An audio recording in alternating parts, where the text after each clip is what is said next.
Magandang tanghali po sa inyong lahat. Unahin po natin ang ating briefing ngayon sa pamamagitan ng isang maikling diskusyon po tungkol sa universal healthcare at sa Philhealth. Unang-una po, binabawi ko na meron akong conflict of interest dito sa universal healthcare dahil ako po ang nagsulong ng batas nito. Bakit ko po binabawi? Well, itong panukalang batas po ito ng sinusulong natin, sinertify urgent po ng Presidente. Ibig sabihin, wala po kaming conflict of interest si Presidente dahil pareho kaming naninindigan na dapat na isabatas nga ang universal healthcare dahil karapatan ng Pilipino na magkaroon ng libreng paggamot at libreng gamot. So magsasalita po ako bilang spokesperson dahil na hindi naman po naisabatas yung ating panukalang batas kung hindi po sinuportahan ng Presidente. So nung makalawa po, sinabi po ni General Morales ng Philhealth na kinakailangan suspindihin di umano ang implementasyon ng universal healthcare. Well, ito po ilabag sa literal provision ng batas at doon po sa intensyon ng mga nagsulong na batas na ito. Alam po namin nung sinulong namin ang universal healthcare na dapat na maisabatas yan dahil hindi sapat po ang Philhealth para magbigay ng karapatan ng kalusugan sa lahat. Ang Philhealth po ay medical insurance. Alam po namin na hindi maibibigay ang karapatan ng mabuting kalusugan kung ang aasahan lamang ay yung mga premium sa binabayad sa Philhealth. Kaya nga po, sangayon sa batas, gagastusin talaga ang kaban ng bayan para maibigay ang libreng gamot at paggamot. Tama po si Senator Bongo. Kung kinakailangan, gagamitin natin ang bilyon-bilyon na galing po sa kaban ng bayan dahil yan naman po ay pangako ng Presidente at isang obligasyon ng Estado na ibigay ang mabuting kalusugan sa lahat ng mga mamamayan. Ang aking panawagan po sa mga namumuno ng Philhealth, kung hindi nyo po mapapatupad ang isang batas na sinertify urgent ng Presidente mismo dahil ang nais niya magkaroon ng libreng gamot at libreng gamot ang lahat ng Pilipino gaya ng ginawa niya sa Davao, siguro po, hahanap na lang po ng iba na po pwede magpatupad niyan. Now, sa ibang mga bagay naman po, mabuting balita, nag-umpisa na po ang distribusyon ng second tranche ng SAP o yung ating amelioration program. Merong 1.3 million na pong mga pamilya na 4-piece beneficiaries ang nakatanggap ng second tranche ng SAP. Nagsimula ng magbigay ng payout sa Benguet kasama ang Baguio City para sa additional families o waitlisted noong Martes, June 16. Ano-ano ang mga lugar na kasama sa mga nakatanggap na po ng pangalawang bahagi ng ayuda? Well, ito po ang slides, no? Magpapakita po na nakatanggap na ng second tranche ng SAP ang mga lugar ng Benguet, Pangasinan, Region 3, NCR, Region 4A, Albay Provinces, Iloilo, Bacolod City, Cebu Province, Zamboanga City, at Davao City. Unang question is from Joyce Balancho, ABS-CBN. Yes, good afternoon po, Secretary Roque. Sinabi niyo po kanina dun sa bandang dulong statement niyo na po sa opening part, hahanap ng iba na magpapatupad ng universal healthcare kung hindi kaya ng Philhealth. Is this a warning to General Morales that he will be removed from his post if he will not implement the UHC? I'm not warning, no. It's just that it is the law that has to be implemented. At gaya po sinabi ni Senator Bongo, kung kinakailangan talagang tustusan galing sa kaban ng bayan, tutustusan po yan. Yan po talaga yung central feature ng universal healthcare. This is not an ordinary medical insurance. Alam namin na hindi sapat po ang premiums when we enacted this into law in the 17th Congress. Kaya po, kung kinakailangan suportahan ng gobyerno, bibigyan po yan ng suporta ng gobyerno. On another topic, sir, si Dr. Tony Lachon in an interview, he mentioned you po. Sabi daw po niya may kinalaman daw po kayo sa pagpapaalis sa kanya sa pwesto. He mentioned you and Secretary Roque, and he said you were displeased with his public comments and also when he casted doubt on DOH response sa COVID-19 pandemic, and this allegedly led to Secretary Galvez asking him to leave the task force. Totoo po ba ito, Secretary? He's giving me too much credit. Pambansang laway lang po ako. Wala po talaga akong kapangyarihan na mag-compel sa kahit sino sa kanila na mag-resign. Bagamat, totoo po yan na dahil ako po ang tagapagsalita rin ng IATF, ako po ang namumuno ng Strategic Communication Group ng IATF. At nung siya po ay nagsalita, casting doubts dun sa figures ng DOH, no? Talagang lahat po ng miyembro ng Strategic Task Force ay talagang nagtatanong, bakit tayo tinitira ng ating sariling kakampi? So pinarating ko po ito kay Secretary Duque, no? At nung huling pagpupulong po kay Presidente, nanggaling naman po kay Presidente na bakit nagsasalita ng ganito itong si Liatchon.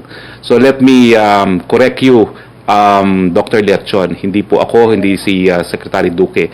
Mismong Presidente po noted that you should not be doing what you were doing. Kasi alam niyo naman po, pagdating sa datos ng Department of Health, wala po talagang tinatago. In fact, dito sa briefing nito, nagkaroon po tayo ng napakalaki at importanteng contribution. Dahil yung sumipa nga po yung figura ng mga daily COVID cases, ang sabi natin, dapat siguro baguhin ang presentation, ang ating suhestyon, gamitin yung date ng swabbing, hindi yung date ng release ng results. Bagamat hindi po ito ang inadapt ng DOH, ang inadapt po nila ay date kung kailan nagkaroon ng sintomas ang nagkakasakit, ina-adapt na po yan ng DOH. Patunay po na wala po talagang tinatago, bagamat lahat po ng miyembro ng IATF are striving to improve the reporting of COVID cases. But just to clarify on what you said, Secretary, the President noted, ibig niyo po sabihin, is the President the one who gave the order to have him removed from the National Task Force? And does this mean that lahat na po ng kanyang allegations sa mabagal na response na DOH, ito hindi na natin iimbestigahan? Or will the President will still look into these claims of Dr. Liatchon? The President did not say he should resign kasi lahat naman kami, hindi kami talaga sigurado kung anong papel niya. Ako, kaya ko po kinausap si Secretary Duque when he questioned DOH figures was I thought he was an advisor to Secretary Duque. Hindi pala. He told me he was advisor to Secretary Galvez. But when the President spoke, I hope Secretary Galvez does not mind. No? Ang sabi talaga ni Secretary Galvez, nanlambot siya with what the President declared as far as the statements of Dr. Liatchon are concerned. Siguro po, hindi po ako, hindi si Secretary Duque ang nag-udyok kay Secretary Galvez to let go of him. It was a declaration of the President himself. Okay po. Trisha Terada of CNN Philippines, please. Hi, Secretary. Good afternoon po. Sir, follow-up lang po ako dun sa question ni Joyce about Dr. Tony Liatchon. I think he answered also in an interview saying na he only spoke of the truth, he only gave honest comments as a consultant to the NTF. And ginawa niyo po yun para po ma-call yung attention ng Department of Health. And he's saying that these are constructive criticisms. What can the government say about it, sir, yung criticisms naman ngayon na parang hindi welcome yung mga ganitong puna po? Kaya nga po kami nagalit kasi pinalalabas niya, nagsisinungaling ang lahat except siya. Hindi naman po pwede na siya lang nagsasabi ng katotohanan. Ang datos po linalabas natin. There is a need to improve yung reporting ng datos to make it accurate. Pero wala po nagsisinungaling. At kaya nga po, ang dami talaga nagalit doon na lang sa strategic communication kasi kami po, gabi-gabi nagpupulong po kami kung paano namin ipararating ang totoong nangyayari sa ating mga kababayan para naman kahit paano, pag alam nila ang datos, hindi po sila magpapanik. No? And here comes someone saying siya lang nagsasabi ng katotohanan. You do not have the monopoly of the truth and we have never lied. Saan po kami nagsinungaling? Dapat ilathala niya yan. No? We are perfecting the recording of cases. We have not perfected it yet, but we are striving po to improve and we will always give the truth and the true numbers as far as we know to the people. Sir, din naman po sa issue ng Philhealth, we see you're very passionate about it, sir. Is there any chance, sir, that you have spoken to the President about yung concerns po natin dun sa Philhealth? And ano po yung naging opinion ng Pangulo? Is he considering the idea po na sibakin po yung mga kumbaga tiwali o yung mga allegedly tiwali at mapapatunayan na may anomaly po na ginagawa sa loob ng Philhealth? Trish, kung maalala mo, pinalitan ni Presidente lahat yung mga pribadong mga miyembro ng Board of Trustees ng Philhealth noong June. At tinalaga nga niya si General Morales. Kaya nga po, bilang tagapagsalita at bilang dating mambabatas na nagsulong ng Universal Healthcare, ang tanong natin, ilinagay po kayo dyan dahil may problema sa kurapsyon sa Philhealth. Ano daw pong nagawa natin para linisin? Yung tinanggal po ni Presidente ang dating mga miyembro ng board ng Philhealth, meron po kasing insider mismo na nagsabi na ang halagang nawawala sa Philhealth dahil sa korupsyon ay hindi bababa sa 154 billion pesos over a period of 5 years. Natural, ang inaasahan natin mag-iimbestiga, magtatanggal, magpaparusa. Pero wala po tayong nakitang ganyang ginawa si General Morales. Ang gagawin ko na lang po siguro, maghihingi ako ng pagpupulong kay Presidente nang sa ganon maimbitahan si General Morales at pupunta rin po ako para maisabi ko naman kung ano talagang aking damdamin. No? Pero General Morales can attest to this. Nung siya po'y bago, winelcome ko po siya, binigyan ko pa siya ng briefing, binigyan ko sa kanya ang mga detalye ng mga anomalya na na-uncover namin. Ang pag-asa po namin ng mga panahon na yon, aaktuhan niya. Pero nabigo po kami, I'm sorry to say.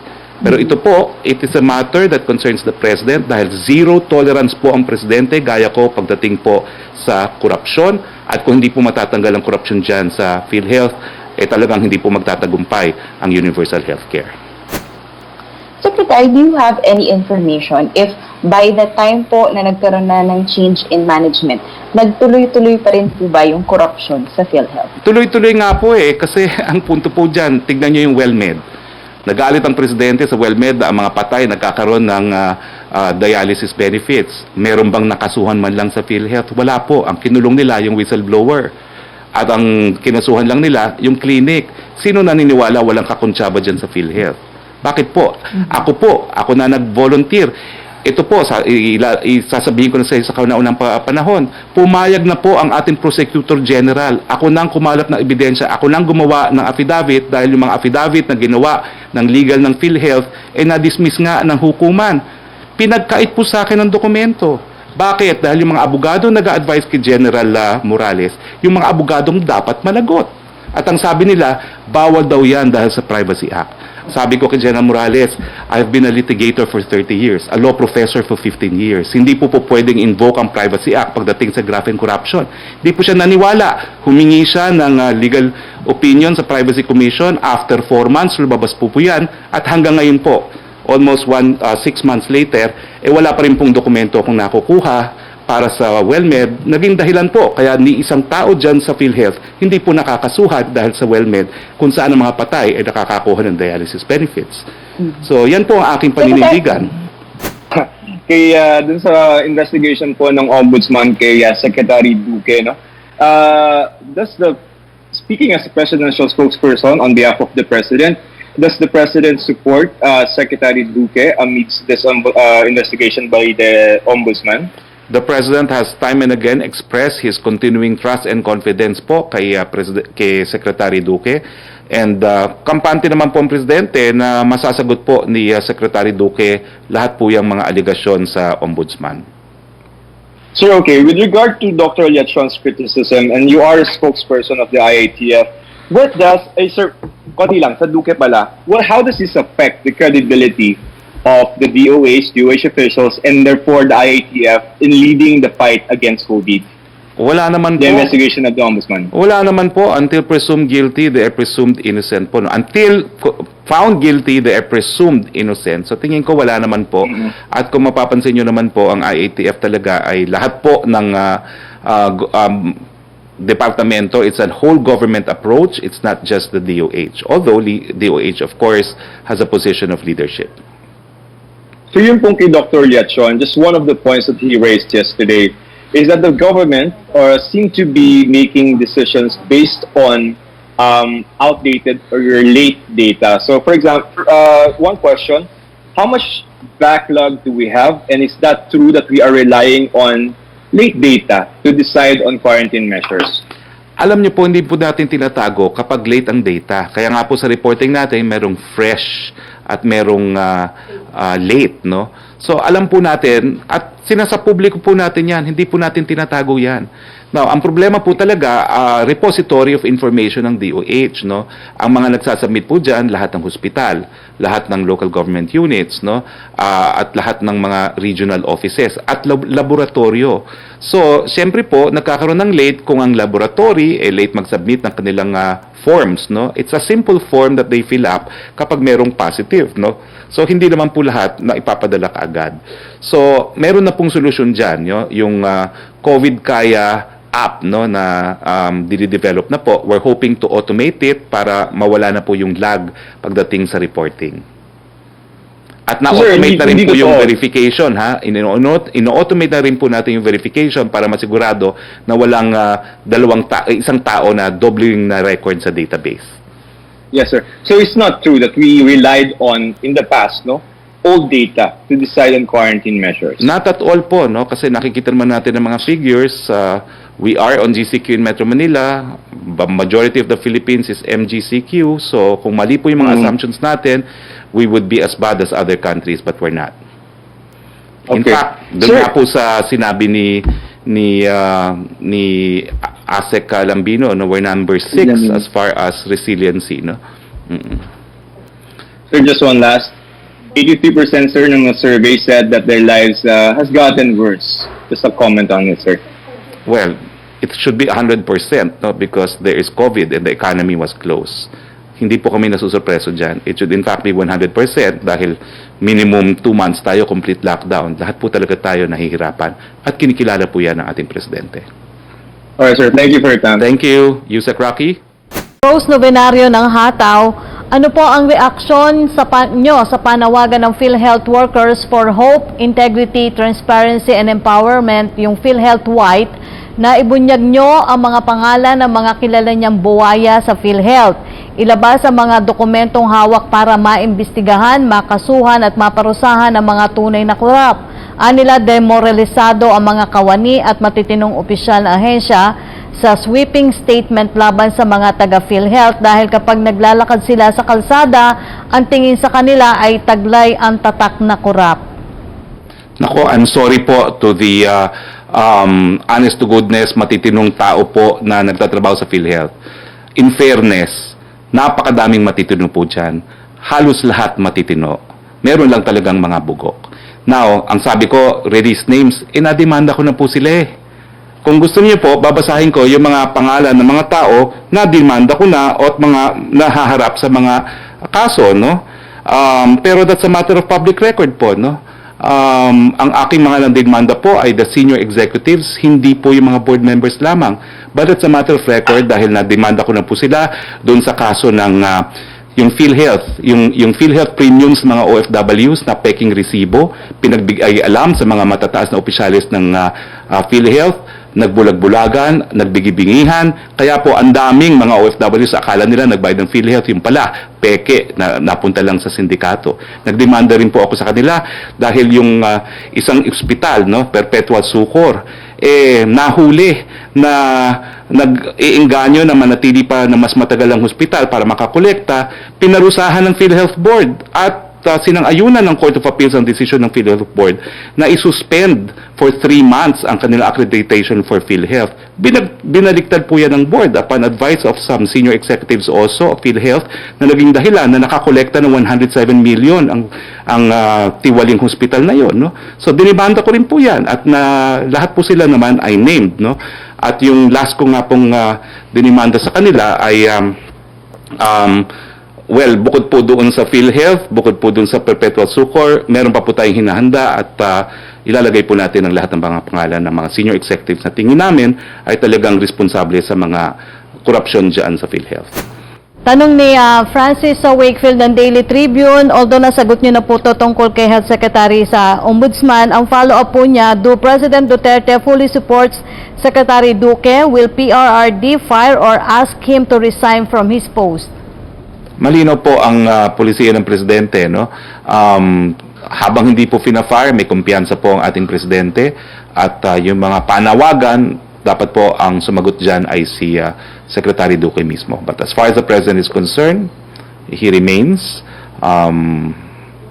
for now, he remains, no? Because he has faith and confidence still with Secretary Duque. Mula pa rin kay Francis, kung stay put pa rin si Secretary Duque, hindi po ba nakakabahala to considering na maraming distraction o na kinakaharap si Secretary Duque at nakakaapekto na sa work niya sa Department of Health? Hindi ko po alam. That's a question that should be addressed to Secretary Duque. I cannot read his minds po, pero sabi ko nga po, ang IATF po is the whole of government approach. At nag-iisa lang naman po si Secretary Duque dyan. Daryl Esguerra, Inquirer.net for Secretary Roque. Reaction daw po ni Spokesperson on Philhealth Chief Morales' statement earlier. He said Secretary Hari should file cases in court if he has evidence of corruption involving Philhealth. While he admitted that he has yet to fire anyone due to corruption, he said that this is because cases against them are still pending. This is after Secretary Roque said Philhealth is losing money due to corruption. Mali po yung ganyang posisyon, and I'm speaking as a lawyer and as a friendly advice kay General Morales. Ang katotohanan po niyan, kakosa ko po si General Morales. Kaya tuwan-tuwa po ako nung siyang na-appoint. Dahil matagal na po kami naglalayon na magkaroon talaga ng kalinisan at mawala ang korupsyon sa gobyerno. Kakosa ko po yan. Napakalapit kong kakosa yan. Pero hindi po tama yung sinabi ninyo. Habang ang mga kaso po ay nakabinbin sa hukuman o sa ombudsman, meron pa rin po kayong obligasyon at katungkulan na imbestigahan administratively yung mga taong nadidemanda sa ombudsman. Dahil alam naman natin, matagal po talaga ang proseso dyan sa ombudsman. So, hindi po prejudicial ang mga kasong nakasampa dahil po pwede pong sabay na gawin yan at yan lang pong hinihingi ko, kakosa na General Morales. Gamitin niyo po yung kapangyarihan niyo as head of office, mag-administrative investigation kayo, at isipin niyo na lang, sino yung mga nag-advise sa inyo na huwag ibigay sa akin ang mga dokumento laban sa WellMed? At tanungin niyo bakit ganun ang advice nila. Ngayong alam niyo na hindi po hadlang ang privacy law. Siguro po, malalaman niyo naman, ayaw nilang ibigay yung dokumento dahil sila nang susunod kung ididemanda. So anyway po, dahil wala na pong mga ibang question, maraming salamat kay ASEC Tony Lambino. At siguro po, magtatapos na ako sa, siguro po, pag-declare ng isang katotohanan. No? Marami pong nagtatanong talaga sa akin, paano mo ba nasusuportahan itong presidente? Well, ang sagot ko po, ang suporta ko po presidente dahil siya lang yung presidente na talagang nagsulong nitong libreng paggamot at libreng gamot. Ito po ay pagtaguyod ng karapatang mabuhay. Sa aking paningin po, ang presidente, siya ngayon ang pinaka-importanting nagsulong ng karapatang pantao, ang karapatang mabuhay sa pamamagitan po ng kanyang certification of urgent ng ating panukalang batas na universal healthcare. Yun lang po. Hindi po papayag ang presidente na kahit sino man ay maging hadlang dun sa kanyang pangako na walang Pilipinong mamamatay dahil lamang sa kahirapan. Magandang tanghali, Pilipinas. Ito po ang inyong Spokesperson Roque sa ngalan ng ating Presidente, Rodrigo Roa Duterte.